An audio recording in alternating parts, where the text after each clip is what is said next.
Right. کیسے احمد شیخ صاحب, کیونکہ آپ پولیٹیکل ورکرز کو ہمیشہ سپورٹ کرتے آئے ہیں اور آئی ایم شیور ابھی بھی کریں گے, لیکن ریلی سے روکنا, راستوں میں رکاوٹیں ڈالنا, ورکرز پہ لاٹھی چارج کرنا, پھر ایک ورکر جہاں بھاگ ہوئے جس کے بارے میں کانفلکٹنگ رپورٹس ہیں, چیزیں واضح نہیں ہیں, پولیس اور نگران حکومت کچھ اور بیان کری ہے, پوسٹ مارٹم رپورٹ سوالیہ نشان ہے جس پہ جوڈیشل کمیشن بنانے کا مطالبہ ہے خان صاحب کا. لیکن یہ تمام باتیں جو ہو رہی ہیں, آپ سمجھتے ہیں کہ ٹھیک کریک ڈاؤن ہو رہا ہے اس طرح پی ٹی آئی کے اوپر؟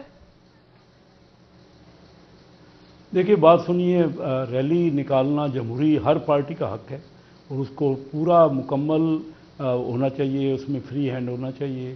لیکن کہیں بھی لڑائی جھگڑے کرنا یا دنگا فساد کرنا یا لوگوں کو مارنا پیٹنا یا ریلیوں میں جو لا اینڈ آرڈر کے مسائل پیدا ہونا, دیکھیے یہ پہلے ایڈمنسٹریشن سے ہمیشہ فیصلہ ہوتا ہے.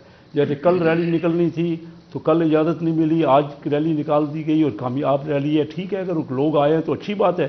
الیکشن میں لوگ نہیں آئیں گے تو کیا ہوگا؟ اسی طرح اپوزیشن کا بھی یہ رول ہوتا ہے, اپوزیشن کا یہ کام ہوتا ہے کہ وہ ڈٹ کر مخالفت کرے, کوئی طاقت کے زور پہ نہیں لیکن سیاسی طور پہ مخالفت کرنا اپوزیشن کا پورا رائٹ ہے.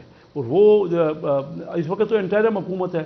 اگر ہم اپنے اداروں کو کوستے رہیں گے, میں آپ کو بڑی کلیئر بات کرنا چاہتا ہوں, کوئی بھی اگر ہم اپنی عدالتوں کا احترام نہیں کریں گے, اگر ہم اپنے الیکشن کمیشن کا احترام نہیں کریں گے, اگر ہم اپنی پارلیمنٹ کا احترام نہیں کریں گے, اگر ہم یہ ایک دوسرے کو اوپر خواہ مخواہ کا بہتان اور الزام تراشیاں لگاتے رہیں گے اور چور ڈاکو کہتے رہیں گے, اس سے ہمارا ملک جو ہے بہت تنزل کا شکار ہو چکا ہے. ہمارے یہاں کوئی باہر کا انویسٹر یہاں نہیں آ رہا.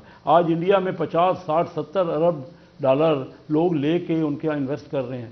ہم 1 ارب ڈالر کے لیے دھکے کھا رہے ہیں. اور میں آپ کو بتاتا چلوں کہ 3 ارب ڈالر, جیسے ابھی بات ہو رہی تھی نا, قانون جو اپنے مطلب کے بنا دیے جائیں, 3 ارب ڈالر, بڑی میں اہم بات کرنے والا ہوں, 3 ارب ڈالر 0% پہ 150 امیر فیملیوں کو تحریک انصاف کے دور میں دے دیے گئے, مفت میں 0% پہ, غریب لوگوں کو نہیں, درمیانے لوگوں کو نہیں. 3 اور وہ جو مشینری آئی ہے, کیونکہ میرا تعلق ہے بزنس سے اور میں ان لوگوں کو جانتا ہوں جن کو یہ دیے گئے, صرف امیر لوگوں کو دیے گئے.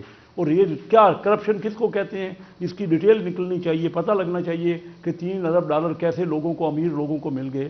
اور وہ کیونکہ آپ نے اکانومی کا ذکر کیا, مجھے علی صاحب کی طرف جانا ہے, لیکن کوئکلی ایک سوال آپ سے, کیونکہ خبریں آپ کے حوالے سے آئیں کہ آپ نے حکومت کو کہا ہے کہ آپ سنبھال سکتے ہیں اکانومی کا قلمدان اگر صاحب راہ صاحب نہ رہیں. میں آج سے نہیں, میرا تو امبیشن ہی یہی ہے. میں نے سیاست شروع ہی, میرا کوئی سیاست میں کبھی, میری فیملی یہ کوئی, ہم کاروباری لوگ ہیں, 140 سال سے میری فیملی بزنس میں ہے. میں سمجھتا ہوں کیونکہ ڈاکٹر محبوب الحق صاحب کے ساتھ میں نے کام کیا اور ان کے انتقال کے بعد ان کی بیگم صاحبہ نے مجھے محبوب الحق ہیومن ڈیولپمنٹ سینٹر کا صدر بنایا. کوریا میں جو ہے, ہم ڈاکٹر صاحب نے پلاننگ دی, اس وقت کوریا والوں کو بھی سکھایا. میں یہ کہنا چاہ رہا ہوں کہ ہمارے یہاں ممکن ہے, بزنس کمیونٹی کے ساتھ انٹریکشن نہیں ہو رہا. میں اسٹینڈنگ کمیٹی فائنانس کا چیئرمین ہوں. پچھلے 10-11 مہینے میں ہماری حکومت میں کوئی ایک فائنانس منسٹر ایک بار بھی نہیں. فیڈرل آئی ایم ایف کی ڈیل میں صاحب ڈار صاحب ایک بہت بڑی شاید ہنڈرنس ہے.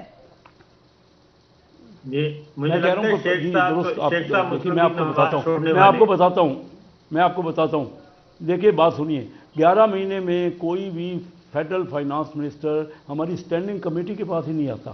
اس میں اپنے اسمبلی کے 21 ممبروں پہ مشتمل ہوتی ہے اسٹینڈنگ کمیٹی. وہاں بھی اگر ایکسپلین نہیں کرنا تو کیا, جب تک مشورہ نہیں ہوگا, جب تک ہم انٹریکشن نہیں کریں گے, جب تک ہم سٹیک ہولڈر کے ساتھ بیٹھیں گے نہیں. اتنی بڑی لیکیج ہو رہی ہے, ہر گورنمنٹ میں ہوتی رہی ہے ٹیکس کی, اور ہمارے یہاں ٹیکس نہیں ہے. میں نے آفر کی ہے کہ میں آپ کو ٹیکس کلیکٹ کروا دیتا ہوں. میری زندگی میں یہی میں کرتا رہا ہوں, کام میں نے کیا, کیونکہ جب سے چیمبروں میں 50 سال ہو گئے میں نے اسی کام کے لیے دھکے کھاتا رہا ہوں. ابھی گلیوی محلوں میں نہیں, تو ہمارا کام نہیں ہے یہ کانسٹیٹوئنسی کی پالیٹکس کرنا. کیونکہ میں یہ کہتا ہوں تو میں بالکل میں سمجھتا ہوں کہ ہمارے ملک میں پوٹینشیل ہے, ہم پوٹینشیل ہے, ہم اس کو صحیح طرح اس کا بینیفٹ نہیں لے رہے.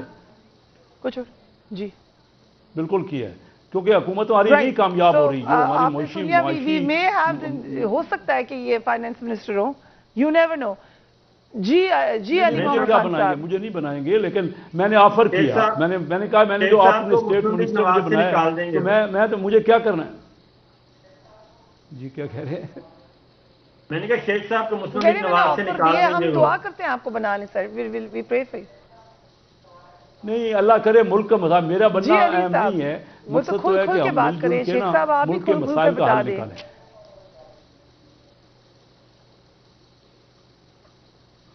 جی علی صاحب، مل جل کے مسائل کا حل نکالیں۔ دیکھیں شیخ صاحب کی جہاں تک آپ نے بات کی ہے، قیصر احمد شیخ صاحب ریسپیکٹیبل آدمی ہیں، پارلیمنٹ میں کوئی ایسا شخص نہیں ہے جو ان پہ کوئی نیگیٹو بات کرے، بلکہ کچھ عرصے پہلے جو ان کے برخوردار کی ڈیتھ ہوئی تھی تو ایک والد کے لیے بیٹے کی موت بہت بڑا صدمہ ہوتی ہے، اور اس سے آپ کا اس دنیا پہ بھی آپ دیکھ لیتے ہیں حقیقت کی اس دنیا کی کیا ہے۔ تو اگر ان کی چوائس نون لیگ کرتی ہے تو میں سمجھتا ہوں بہتر ہی ہوں گے، لیکن بہرحال وہ ان کا فیصلہ ہے، اس پہ تو میں کوئی زیادہ کامنٹ نہیں کر سکتا، لیکن کسی کو بھی بنائیں، یہ جو آئے ہیں باہر سے ان کو واپس بھیج دیں، یہ جو اسحاق ڈار صاحب ہے، کیونکہ یہ جو تباہی ساتھ لائے ہیں تو ایسی تو تباہی ہلاکو خان بھی لے کے نہیں آیا تھا بغداد میں جو یہ لے کے آگے ہیں، ان کے پاس اور چیز کا حل تھا، یہ تو افلاطون تھے۔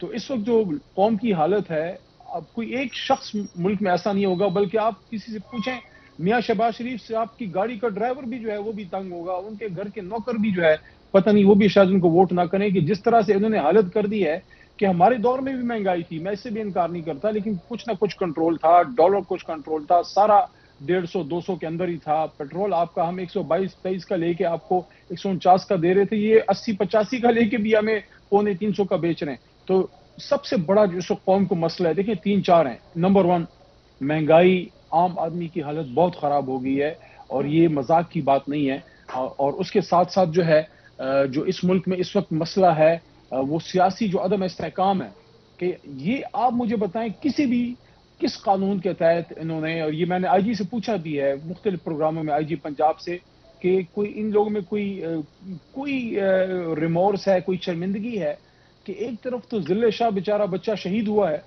اور بغیر کسی تحقیق کے اس کے قتل کا، شہادت کا پرچہ چیئرمین عمران خان صاحب پہ، سابق وزیر اعظم پہ کاٹا، کس بنیاد پہ کاٹا، اور وہ پھر بیٹھ کے دانت نکال کے مسکرا رہے ہیں، وہ محسن نقوی ادھر شہادت ہوئی ہے، اور جو خواتین کے ساتھ ہوا ہے، آپ بھی خاتون ہیں، علی مجھے صاحب آپ کا بتائیں یہ کس کوشچن آ قانون کے گیا، تحت ہوا ہے؟ انفارچونیٹلی ہمارا وقت ختم ہو رہا ہے۔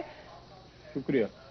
ٹھیک ہے، یہ آپ کا پوائنٹ آ گیا، آج کے لیے اتنا ہی، لیکن ایک بات آپ کو بتاتے چلیں کہ سورسز کے تھرو یہ خبر ہے کہ آئی ایم ایف کی طرف سے یہ اندیا دیا گیا ہے کہ ان کو یہ خدشہ ہے کہ اسحاق ڈار صاحب کا فائنانس منسٹر ہے، اور اگر پیسے جب پاکستان میں آئیں گے تو پھر شاید وہ ادھر خرچ ہو جائیں جہاں پہ آئی ایم ایف کو لگتا ہے کہ نہیں خرچ ہونے چاہیے، یا ان کو لگتا ہے کہ سبسڈی دے دی جائے گی، یا دیگر معاملات ہوں گے، پولیٹیکلی کریکٹ پیسے شاید زیادہ ہوں گے، اور جو کہ ان کے ساتھ معاہدہ ہوگا اس پر عمل نہیں ہوگا۔ یہ کنسرن ضرور پیش کیا گیا، اور یہ کہا گیا ہے کہ آپ پہلے دوست ممالک سے ایشورنس لے لیں۔ یہ ایک مشکل صورتحال ہے، اگرچہ زوم پر روزانہ میٹنگز ہو رہی ہیں آئی ایم ایف کے ساتھ، لیکن ابھی تک ہمیں ڈیل کے حوالے سے کوئی خاطر خواہ خبر نہیں مل رہی۔